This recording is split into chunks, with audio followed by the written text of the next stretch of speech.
오늘은 사사 드보라의 이야기입니다. 사사 드보라는 여성 사사죠.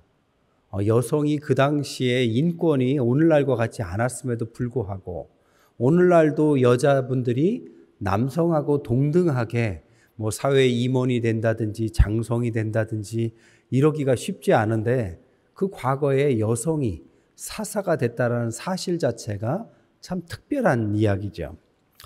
1절에 보니까 에훗이 죽고 나서 이스라엘 자손이 어떻게 합니까? 또 여호와의 목전에 악을 행했다. 이 또라는 단어가 야샤프인데 다시 하다 이런 뜻입니다. 이 사람들은 참 너무해요. 그죠?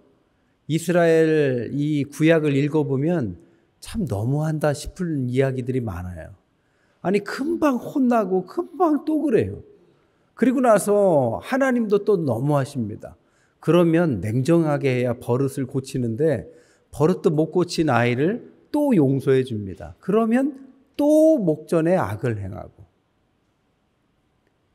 너무 심하다 싶을 정도인데 사실 이게 남의 얘기가 아니죠. 그죠? 바로 우리들의 이야기입니다. 그리고 우리들을 향한 하나님의 이야기죠. 얼마나 우리가 하나님 제대로 믿으려고 애썼습니까? 그런데 보면 어느 순간 자신을 돌아보면 또 가지 말아야 될 자리에 가 있고 하지 말아야 될 일을 하고 있고 이번만 하면서 또 잘못된 것을 반복하죠. 하나님 앞에서 우리가 용서받지 못했다면 오늘 이 자리에 밝은 얼굴로 우리가 있을 수 있겠습니까? 그러니까 하나님이 그런 분이시죠. 아이들 보면요, 어린 아이들 보면 집 방 청소도 못하고요, 장난감을 거실에다 다 쏟아놓고 놀고, 그러면은 부모 엄마가 이거 좀 치워라 하면은 안 치우잖아요. 그러면 엄마가 그냥 투덜거리면서 치우고 다음부터 꼭 치워 하고 다음에 보면 또 어질러뜨리고, 언제까지요? 장난감 갖고 놀 나이가 지날 때까지, 성숙할 때까지. 하나님 앞에 우리가 이런 어린아이와 같은 모습을 갖고 있습니다. 사사기는 우리들의 이야기를 계속하는 거죠. 반복되게 또 여호와의 목전에 또 그랬다고? 아마 다음 주에 또 그러겠죠. 그 다음 주에 또 그럴 겁니다. 하지만 하나님은 그럴 때마다 하나님의 사람을 통해서 또 구원시키는 이야기가 사사기입니다. 문제는 이번에는 누굽니까? 2절에 보니까 핫솔에서 통치하는 가나안 왕 야빈의 손에 그들을 파셨다. 그의 군대 장관은 시스라였다. 그러니까 야빈이란 왕이 시스라라는 군대 장관을 앞세워서 3절에 보니까 철병거 900대가 있어서 20년 동안 이제 식민지를 한 거죠. 철병거라 하면 오늘날로 말하면 탱크에 해당하겠죠. 그런데 이런 것들은 너무나도 굴욕적입니다. 그 앞서 메소포타미아 왕 구산 리사다임이나 모압 왕 에글론의 압제까지는 그렇다 할지라도 이 가나안 왕 야빈 같은 경우에는 그 나라를 150년 전에 이스라엘이 통치했던 적이 있습니다. 그러니까 자기가 통치한 사람들에게 시간이 지나서 통치당하는 굴욕을 맛봤다는 거죠. 여기서 3절에 이스라엘 자손을 심히 학대했다에 학대하다는 라하츠는 쥐어짜다, 힘으로 짓누르다 이런 뜻입니다. 그러니까 그들에게 쥐어짜게 학대당한 거죠. 우리나라도 한 40여 년 식민지를 당하지 않았습니까? 그러니까 얼마나 그게 지금 몇 년 전입니까? 그럼에도 불구하고 아직도 우리가 일본말을 쓰는 사람도 있고, 어르신께서는 일본어를 그 당시에 배워서 일본어도 능숙하게 하는 분도 있고, 우리 일상에 일본의 잔재들이 얼마나 많습니까? 이름도 바꾸기도 하고 쥐어짰던 거죠. 이런 것처럼 쥐어짬을 당하면서 있었다는 겁니다. 그런데 이 문제가 뭐냐? 메소포타미아에게는 8년간 식민지를 했고 모압에게는 18년을 식민지를 했는데 오늘 이 가나안 왕 야빈에게는 몇 년이요? 20년을 했다라는 겁니다. 그런데 이게 그냥 기간을 이야기하는 게 아니에요. 왜? 사사기의 이 사이클을 한번 생각해 보세요. 사사기의 사이클은 하나님 앞에 죄를 범합니다. 그러면 외세에 의해서 침략을 당합니다. 그러다가 회개를 해요. 그러면은 사사를 보내십니다. 그러면 그 사사가 독립을 이루고 평화를 이루죠. 그러다가 또 죄를 범하는 이 악순환의 사이클이 반복되는데 8년, 18년이라는 의미는 뭡니까? 8년 정도 되니까 이스라엘 백성들이 하나님 앞에 울면서 회개했다는 뜻입니다. 18년 정도 되니까 울면서 회개해서 하나님이 사사를 보내준 건데 몇 년이요? 20년. 더 길어졌어요. 왜요? 회개가 늦었다는 뜻입니다. 반복되는 이런 일 속에서 익숙해졌어요. 하나님이 또 구원해 주시겠지. 언젠가 누가 나타나서 우리를 구원하겠지. 이런 막연해서 8년, 18년 걸리던 것이 20년이 걸려도 이제 비로소 회개가 시작됐다. 그만큼 회개가 길어졌다는 이야기는 하나님 앞에서 자신을 돌아보는 시간이 느려졌다는 뜻입니다. 죄라는 것이 전염성도 있고 죄라는 것이 우리를 무감하게 만듭니다. 그래서 어떤 죄를 처음에 지을 때는 큰일 나는 줄 알다가 반복되기 시작하면 겁이 없어져요. 그리고 뭐 그럼 어때? 이렇게 둔감해지기 시작합니다. 그래서 소도둑이 되는 거지요. 하나님 앞에서 우리의 모습을 지금 말씀하고 있다는 거예요. 반복되는 죄를 짓는 건 없으십니까? 우리가 하나님 앞에서 조금만 잘못해도 바로 정말 하나님 내가 예배를 빼먹었어요. 하나님 제가 오늘 기도하는 걸 빼먹었어요. 이러던 신앙이 그냥 뭐 교회를 안 가도 그만 이렇게 됐다면 오늘 말씀을 통해서 자신을 돌아보시기 바랍니다. 그리고 나서 4절에 그때 이제 하나님이 20년 만에 사사를 보내시죠. 라피돗의 아내 여선지자 드보라였다. 라피돗이라는 이름은 번개, 횃불 이런 뜻입니다. 이 라피돗의 아내에 여선지자가 있었는데 그게 드보라였다. 에브라임 산지 라마와 베델 사이 드보라의 종려나무 사이에 아래에 거주하였고 그에게 재판을 받았다. 이 사사라는 의미의 뜻이 판관이란 뜻입니다. 재판장 이런 뜻이고 재판만 한 것이 아니라 그 민족을 구원해낸 사람, 전쟁의 리더이기도 하죠. 왕의 역할을 했던 사람이기도 합니다. 그렇던 드보라, 이 드보라를 세웠다라는 거죠. 이 드보라라는 이름의 뜻은 꿀벌이라는 이름의 뜻을 갖고 있습니다. 아까도 말했지만 남자들도 쉽지 않은 것을 여성이 한다라는 것은 똑같이 남자처럼 해서는 안 되는 거죠. 지금도 남자하고 똑같다고 남자 이상 갑니까? 여성들이 임원이 돼도 유리천정이라고 그러잖아요. 보이진 않지만 깨지지 않는 그 넘어갈 수 없는 한계. 이런 게 여성들에게 한계가 있는데 그 당시에는 그랬을 겁니다. 그러니까 아마 2배, 3배로 월등했을 거다. 그래서 그에게 그 리더십을 인정할 만한 권위가 있었으니까 지혜로웠을 것이고 그 말에 힘이 있었을 것이고 성경적이었을 것이고 공평했을 것이고 행동이나 말에 일관성이 있었을 겁니다. 그러니까 그 여선지자를 사사로 인정한 것이죠. 꿀벌처럼 말 그대로 열심히 일하는 사사였을 겁니다. 그때 이제 드보라를 통해서 이 식민지를 벗어나야 되는데 하나님께서 드보라를 통해서 직접 한 것이 아니라 야빈에게도 시스라가 있었듯이 이 드보라에게도 바락이라는 군대 장관을 보내십니다. 드보라가 사람을 보내어 아비노함의 아들 바락을 납달리 게데스에서 불러다가 그에게 이르러 이스라엘 하나님 여호와께서 명령하시지 않았느냐?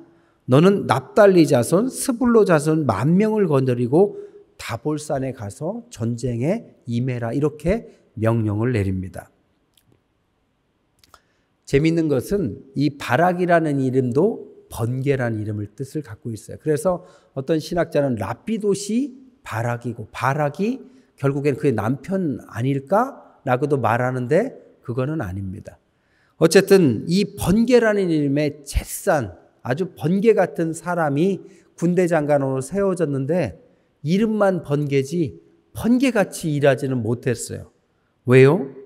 오늘 어떻게 합니까? 8절 9절에 보면 당신이 나와 함께 가면 내가 가겠지만 만일 당신이 나와 함께 가지 않으면 나도 가지 않겠다. 이렇게 말을 합니다. 아니 번개 이름이 번개해요. 그잖아요? 요즘에 이름을 지을 때 아이들 신앙적으로 찬송이, 은혜 이렇게 이름 짓잖아요. 찬송인데 찬송가도 안 부르고 교회도 안 다니고 은혜인데 은혜인지도 모르면 이상하지 않습니까? 번개 같은 이름인데 번개같이 행동을 안 해요. 왜 군대 장관이면 아무나 뽑지 않았을 텐데 왜 번개같이 행동하지 않았을까요? 여자라서 무시했을까요? 그게 아니라 적들이 지금 뭘 갖고 있습니까? 바로 탱크를 갖고 있는 거죠. 그것도 900개, 철병거 900대. 철병거 하나에 탱크와 같은 힘이 있습니다. 영화 같은 거 보면 철병거가 막 지나가면 사람이나 그런 사람들이 꼼짝도 못하죠. 막 지나가면 사람들이 추풍낙엽 떨어지니까 그게 900대니 얼마나 많은 숫자가 있는 겁니까? 그러니까 군대 장관이라 할지라도 뭔가 신적인 파워를 갖지 않으면 안 되겠다라는 두려움이 엄습한 거죠. 그러니까 하나님 앞에 두려움이 더 명령보다 지금 더 큰 것입니다. 이 두려움이 결국에는 그 일을 하지 못하게 하죠. 그랬더니 주님께서 어떻게 말씀하십니까? 오늘 9절에 내가 반드시 너와 함께 가리라.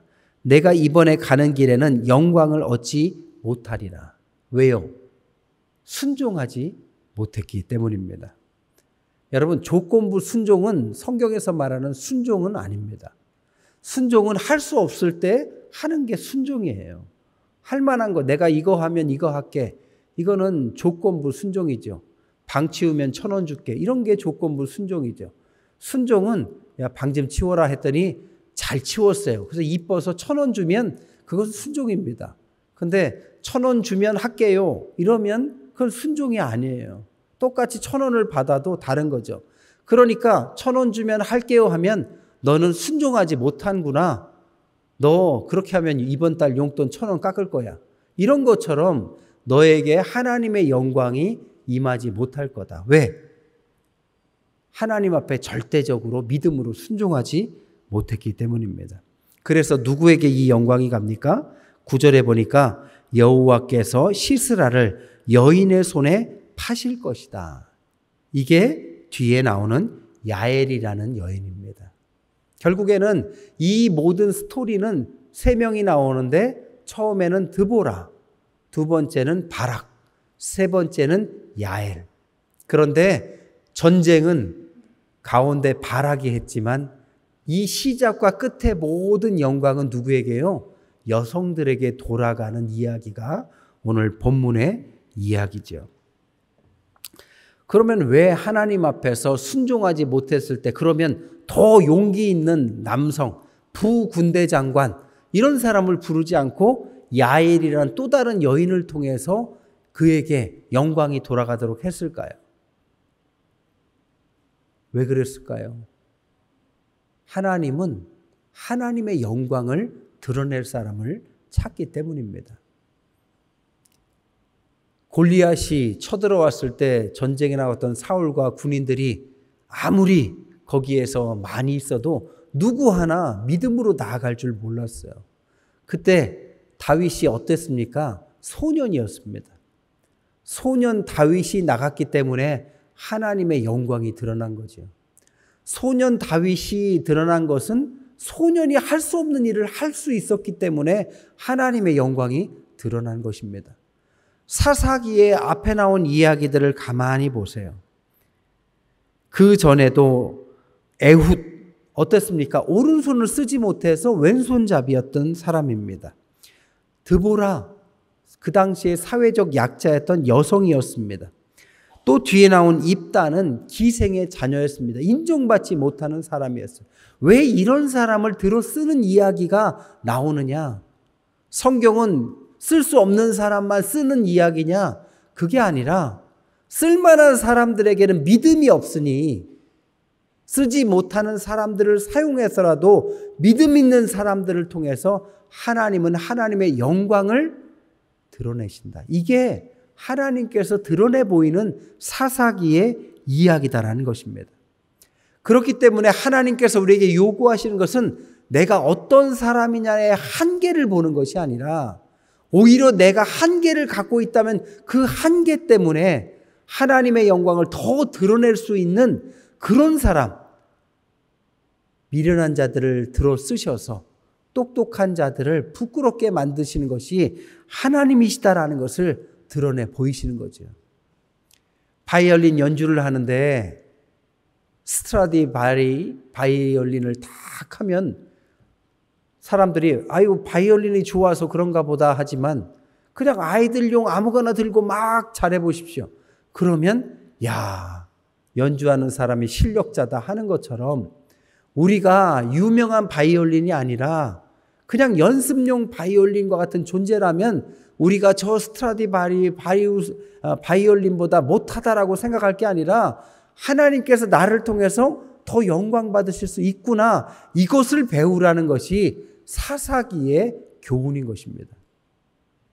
하나님은 믿음 있고 두려움이 크지만 믿음으로 나아가는 사람들을 사용하시죠. 그래서 이야기가 이어집니다. 오늘 읽진 않았지만 그들을 이제 다볼산으로 가게 하죠. 10,000명이 가게 하고 그때 기손 강가에서 싸움을 일어나게 합니다. 왜 강가에서 싸움이 일어났을까요? 왜 하나님은 그 속으로 유도하셨을까요? 그들에게 뭐가 있기 때문에?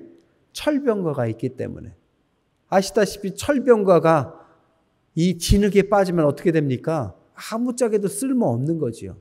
하나님이 그래서 이 지형짐을 이용하셔서 철병거라는 것이 아무리 많아도 한순간에 아무짝에도 쓸모없게 하셔서 하나님께서 전쟁을 아주 손쉽게 누구라도 믿음을 갖고 있는 사람에게 손쉽게 이기게 하신다라는 것입니다. 그런데 그때 시스라는 도망을 칩니다. 만약에 시스라가 여기서 죽었다면 바락이 영광을 받았겠지요. 근데 하나님은 그렇게 하도록 허락하지 않아서 시스라가 도망을 치고 자기에게 잘 아는 가족이었던 야엘의 천막에 들어가서 이제 눕습니다. 읽진 않았지만 읽어보면 나오죠. 그때 너무 피곤한 이 시스라가 야엘에 준 요구르트도 먹고 잠을 취하죠. 오늘날도 요거트 같은 거 먹으면 소화도 잘 되고 잠이 잘 온다고 하는데 그거 먹고 골아 떨어졌습니다. 긴장이 풀려서 그래요. 그 당시에 알던 집안이었기 때문에 그렇습니다. 그때 어떻게 합니까? 야엘이 그의 관자놀이에 텐트에다 박는 이 말뚝을 그의 관자놀이에 망치를 쳐서 박아서 한순간에 즉사시키는 이야기가 나옵니다. 아니 여자가 어떻게 이렇게 독할 수가 있죠? 여자가 독할 수 있어요. 그죠? 그런데 그 당시에 텐트는 여성들이 쳤다고 그래요. 그러니까 텐트에다 말뚝 박듯이 적의 수장의 머리에 한 번에 망치로 치면 깨날 수도 있으니까 잔인한 방법이지만 그래서 적을 한 번에 꺾는 이야기로 끝을 맺습니다. 그럴 때 오늘 14절에 뭐라고 합니까? 드보라가 바락에게 이르되 일어나라. 이는 여호와께서 시스라를 너에게 넘겨주신 날이다. 여호와께서 너의 앞서 나가지 아니하시겠느냐. 이 말은 그냥 권면이 아니라 믿음의 이야기였고 이 말대로 하나님이 앞서 가셔서 진흙에 빠뜨리셔서 그들을 한순간에 괴멸시키는 일이 일어났습니다. 여러분 이 말이 드보라가 한 말이에요. 드보라는 전쟁에 나가서 싸움에 임하지 않았지만 이 말을 했습니다. 이 말이 믿음의 권면의 말이에요. 오늘 이야기 중에 또 하나 우리가 깨달아야 될 것이 여성들의 이 권면의 말이 남성들을 얼마나 강하게 만들었는지도 한 번쯤 생각해 봐야죠. 남편이 잘 믿음이 없거나 안 믿는 사람들 혹은 믿음이 약한 가정도 있습니다. 그러면 여성들이 내가 더 잘 믿네 하면서 믿음으로 잘난 체 하시면 안 됩니다. 오히려 믿음의 권면을 해줘야 돼요. 드보라와 같이 하나님이 당신에 앞서서 일하실 거다. 이 권면의 말이 있어야 됩니다.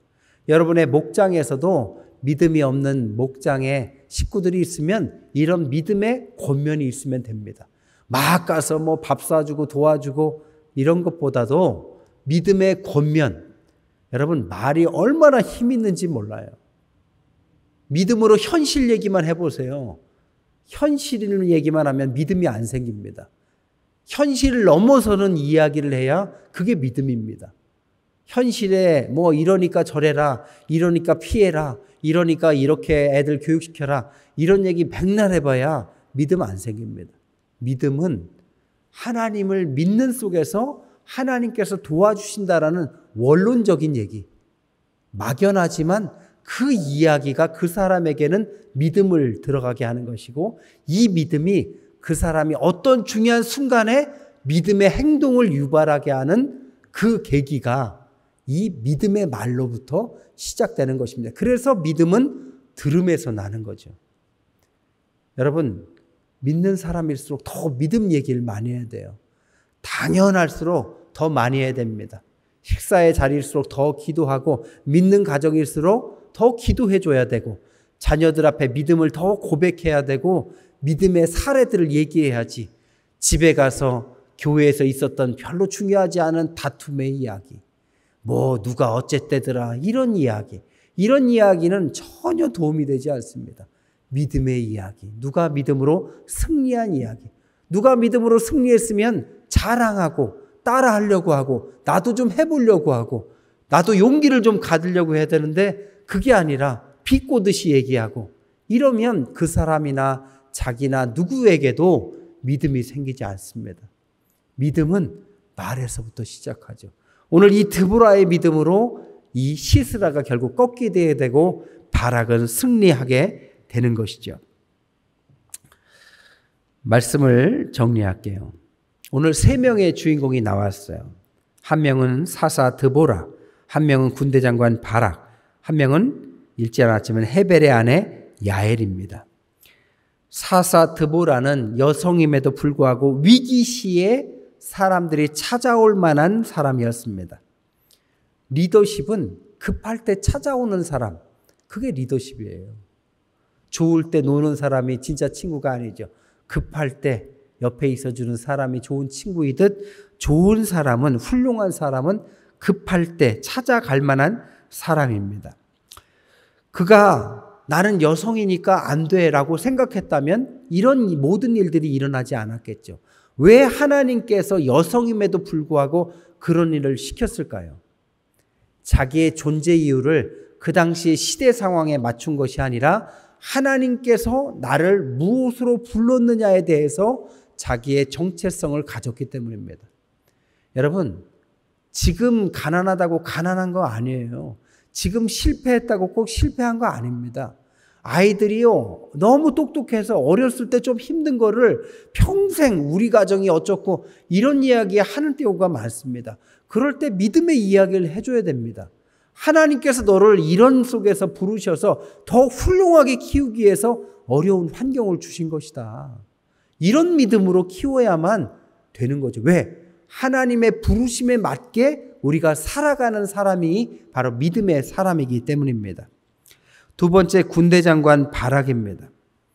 군대 장관 바락은 그 당시에 여성임에도 불구하고 드보라의 말에 순종하고 당신이 아니면 안 가겠습니다 라는 정도의 리더십을 인정하고 있습니다. 리더십도 중요하지만요, 리더십을 인정해 주는 사람도 중요해요. 세워줘야 세워지죠. 그잖아요? 세워져야 일을 하잖아요. 권위를 인정하는 것 굉장히 중요합니다. 여성의 리더십이 있는 것은 여성으로서 여자가 아니라 여성의 권위를 인정해주고 그의 능력을 여성이냐 남성이냐가 아니라 그의 능력대로 판단해줘야만 가능한 일이죠. 바락은 그것을 인정해 줬다는 것입니다. 재미있는 게 뭔지 아세요? 히브리서 11장에는 드보라의 이야기가 안 나오는데 바락의 이름은 나옵니다. 뭐 여러 가지로 해석할 수 있겠지만 그만큼 남성을 인정해주는 분위기임에도 불구하고 그는 드보라를 인정해주는, 그래서 그는 리더십이 있었다는 것입니다. 세 번째, 헤벨의 아내 야엘입니다. 헤벨의 아내 야엘은 드러나지 않지만 가장 결정적으로 적의 수장을 꺾습니다. 전쟁은 적의 수장을 꺾으면 끝나는 겁니다. 그 당시에. 그런데 드러나지 않은 사람이 그 일을 한 거죠. 여러분, 드러나지 않은 사람도 하나님 앞에서 중요한 일을 하게 되는 것입니다. 꼭 앞장서서 뭐가 돼야만 하는 것은 아니에요. 뒤에서 조용히 묵묵히 주님의 일을 감당하다 보면 그 사람을 통해서 하나님께서 귀하게 일하시는 것입니다. 두 번째 우리가 깨달은 것은 지금껏 얘기했지만 여성들의 약진을 말하고 있다는 겁니다. 여성의 지혜와 그리고 결정적인 여성의 행동으로 오늘 어려웠던 나라를 다시 회복하는 이야기를 우리에게 가르쳐 주십니다. 그리고 마지막으로는 연합의 힘입니다. 혼자 한 게 아니에요. 드보라의 그런 믿음의 권면과 바락의 용기 있는 행동과 야엘의 결정적인 그 행동이 합쳐져서 적을 물리쳤습니다. 900대에 누구도 겁나서 가까이 하지 못했던 그 적들을 한 번에 물리쳤던 이야기는 혼자 한 것이 아니라 함께 했다. 성경은 약한 자를 들어서 하시고 함께 그 일을 하셔서 우리를 다시 회복시키는 것이 주님의 역사였다는 것을 오늘 본문을 통해서 가르쳐 주십니다. 주 안에서 이제 여름입니다. 제가 보니까 조금 우리가 좀 풀어지는 것 같아요. 여름이 되니까. 하지만 여러분 더 열심히 기도하시고 휴가도 좋은 데 갔다 오세요. 괜히 교회 안 빠진다고 그냥 애매하게 가시지 말고 제가 모른 척 할 테니까 좋은 날짜 잡으셔서 해 뜨는 날에 잘 갔다 오셔서 또 계시는 날에는 또 열심히 좀 하십시오. 안 가고 하는 것도 아니고 안 하는 것도 아니고 너무 그것이 충청도다 그러지 말고 화끈하게 놀 때는 화끈하게 노시고 또 일할 때는 또 화끈하게 좀 하셔서 여름에는 쉼과 더불어서 또 뜨거운 신앙에 또 불을 지피시는 저와 여러분 되시기를 주님의 이름으로 간절히 축원드립니다.